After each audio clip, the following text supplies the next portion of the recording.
Kita menyelamatkan hak konstitusi rakyat yang dibebankan di pundak kita. Emangnya masih zaman minta proyek sama orang tua yang di pemerintahan, dasar desok. Apa sih yang darurat? Negara ini sedang darurat konflik kepentingan, di mana segelintir pejabat yang berkuasa bertentangan pada sebuah kebijakan yang dianggap merugikan kepentingan elektoral mereka. Sehingga mereka berusaha untuk merusaknya, mengubahnya, dan mengatasnamakan rakyat sebagai tameng atas kepentingan politik mereka. Segelintir pejabat ini akan mengatakan bahwa hasil keputusan yang merugikan mereka sebagai bentuk dari mencederai perasaan dan hak demokrasi rakyat, yang padahal kenyataannya segelintir pejabat ini akan mengambil langkah tersebut karena proses pengabdian mereka kepada yang kita sebut sebagai elit politik. Apa yang terjadi? Terjadi sebuah aktivitas anomali atau aktivitas yang tidak biasa dilakukan oleh pemerintahan yang rakus akan kekuasaan dan menggunakan cara oligarki dalam membuat dan merevisi kebijakan dalam satu hari. Mereka melakukan itu semua demi menyenangkan para elit politik. Permasalahan ini sebenarnya dimulai dari tahun lalu. Tanggal 16 Oktober 2023, ketika Mahkamah Konstitusi yang diketuai oleh Anwar Usman, paman dari Gibran Rakabuming, menyetujui tentang ambang batas usia calon wakil presiden yang diajukan PSI sebelumnya. Maka dengan keputusan itu, Gibran Rakabuming Raka bisa menjadi calon wakil presiden pada Pilpres yang lalu. Hasil keputusan itu mendapatkan kritikan dari segelintir partai, namun tidak pernah mencoba mengubah atau merevisinya di DPR.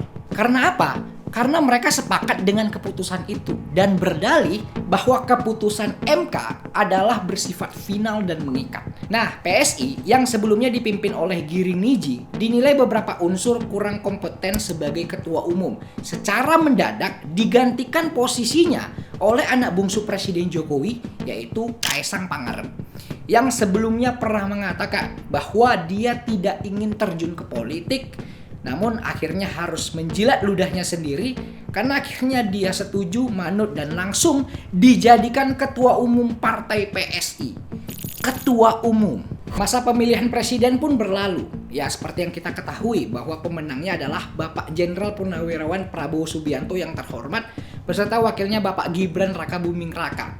Mereka ini tergabung dengan koalisi besar yang disebut Koalisi Indonesia Maju, yang terdiri dari 9 partai politik, yaitu ada Partai Gerindra, Demokrat, Golkar, PAN, PBB, PSI, Gelora, Garuda, dan Partai Prima. Nah, tantangan mereka selanjutnya adalah berkompetisi pada penyelenggaraan Pilkada Serentak 2024. Dan yang paling disorot adalah Pilkada DKI Jakarta.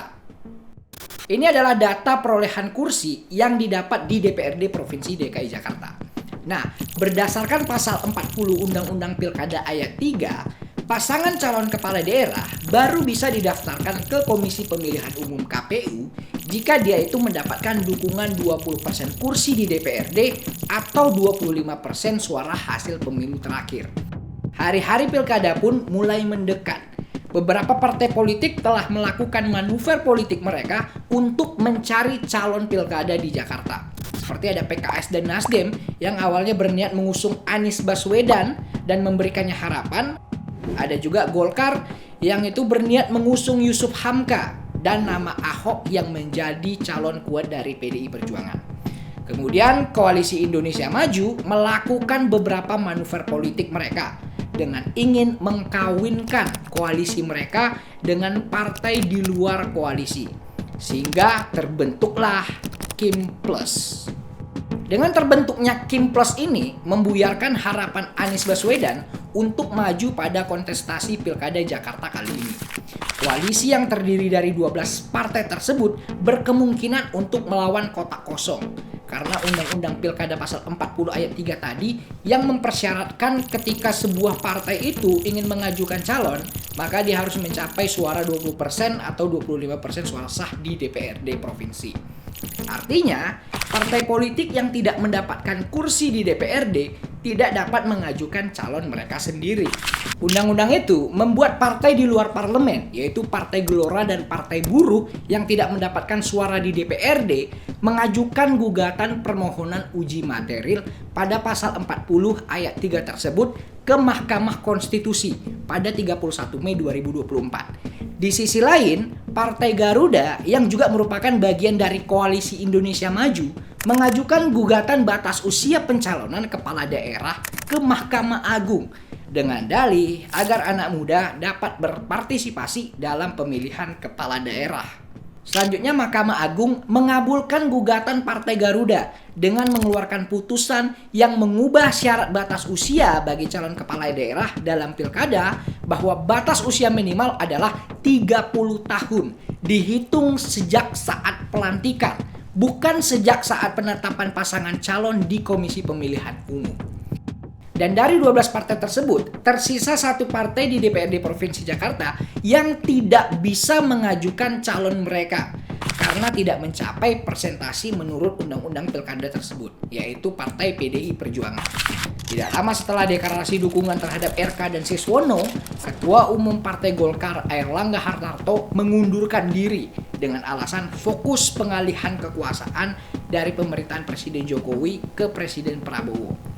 Nah, Yusuf Hamka atau Babah Alun yang kita kenal juga keluar dari kepengurusan Partai Golkar. Dan dalam wawancaranya, dia mengatakan ada kekuatan powerful yang memberikan tekanan. Konspirasi bermunculan setelah mundurnya Airlangga Hartarto.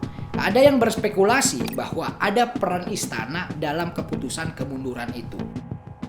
Kemudian, tanggal 19 Agustus kemarin, Presiden Jokowi tiba-tiba mereshuffle kabinet dengan menggantikan beberapa jabatan menteri ke jabatan menteri baru. Presiden Jokowi juga mengganti Menteri Hukum dan Hak Asasi Manusia, Pak Yasona Lauli, dari jabatan yang hampir 10 tahun ia duduki. Dan ia berasal dari Partai PDI Perjuangan. Ini tentunya menjadi pertanyaan, mengingat akhir dari jabatan kementerian ini hanya tersisa 2 bulan. Mahkamah Konstitusi kemudian pada tanggal 20 Agustus 2024 mengeluarkan putusan terkait permohonan yang diajukan tentang uji material Undang-Undang Pilkada dengan putusan bahwa partai politik atau gabungan partai politik boleh memajukan calon kepala daerah atau wakil kepala daerah dengan syarat harus memperoleh suara sah paling sedikit 6,5% hingga 10% di provinsi atau kabupaten kota disesuaikan dengan jumlah penduduk. Dengan begitu, partai yang tidak mencapai 20% dapat mengusung calonnya sendiri dan pilkada berpeluang memiliki banyak pilihan pasangan calon. Hal ini juga menjadi kabar baik bagi PDI Perjuangan mengingat mereka partai yang ditinggal sendiri di Pilkada Jakarta untuk dapat mengusung calon mereka sendiri. Hal ini juga baik bagi kita sebagai rakyat karena memiliki banyak pilihan dan tidak menekankan pada satu atau dua calon tertentu. Lalu Mahkamah Konstitusi juga memutuskan bahwa ambang batas usia pencalonan kepala daerah atau wakil kepala daerah adalah usia 30 tahun pada saat penetapan pasangan calon kepala daerah di Komisi Pemilihan Umum, bukan pada saat pelantikan. Putusan ini membuat peluang anak bungsu Presiden Jokowi, Kaisang Pangarep, tertutup untuk maju di Pilkada serentak kali ini. Karena Kaisang ini baru berumur 29 tahun ketika penetapan calon dan baru menginjak 30 tahun ketika pelantikan tahun 2025. Kaisang awalnya digadang-gadang akan maju calon gubernur Jawa Tengah yang diusung oleh Koalisi Indonesia Maju yang tentunya berdasarkan keinginan elit politik. Keputusan MK yang tidak sesuai dengan keinginan elit politik ini kemudian ditentang dan dianulir lewat jalur DPR. Kemudian DPR melalui Badan Legislasi, Balek, melakukan rapat pada 21 Agustus untuk merevisi Undang-Undang Pilkada, di mana mereka tetap mempertahankan ambang batas pencalonan kepala daerah 20% di kursi DPRD atau 25% suara sah. DPR justru mengambil kebijakan berdasarkan putusan Mahkamah Agung mengenai ambang batas usia 30 tahun saat pelantikan, bukan saat pencalonan, sehingga memungkinkan Kaisang Pangarep tetap bisa maju di pilkada dan menganulir semua putusan Mahkamah Konstitusi yang padahal bersifat final dan mengikat. Dari 9 partai di DPR, 8 diantaranya menyetujui revisi Undang-Undang Pilkada ini dan hanya 1 partai yang menolak. Lalu tanggal 22 Agustus kemarin direncanakan agenda untuk rapat paripurna mengesahkan revisi Undang-Undang Pilkada yang mereka kebut dalam waktu 1 hari itu. Mengingat jadwal pendaftaran calon kepala daerah itu dimulai tanggal 27 Agustus. Jadi, misalnya kemarin itu berhasil mengesahkan undang-undang pilkada, maka rakyat ini dipertontonkan nepotisme secara terang-terangan. Ya, nepotisme. Ketika demokrasi dipermainkan, konstitusi dibegal, suara rakyat dibatasi, kepentingan elit politik di atas segalanya, dan masih saja ada orang-orang kelainan mental yang mengaitkan ini dengan Anies, anak Abah, Ahokers, Kaisang, kaum sakit hati Pilpres, PDI Perjuangan. No, ini bukan tentang mereka semua. Ini tentang bagaimana kita sebagai rakyat dihinakan sebuah operasi pembangkangan konstitusi dengan cara penyalahgunaan jabatan untuk kepentingan tertentu. Karena sesungguhnya mereka itu ingin mengubah kepentingan rakyat menjadi kepentingan elit. Begini, jangan biarkan mata dibutakan oleh citra dan kewibawaan. Tapi gunakanlah nalar di saat perasaan itu sudah tersandra. Karena jika nalar sudah tidak bekerja, maka hilanglah kesadaran. Nah, video ini dikhususkan untuk menyadarkan nalar yang belum terbentuk.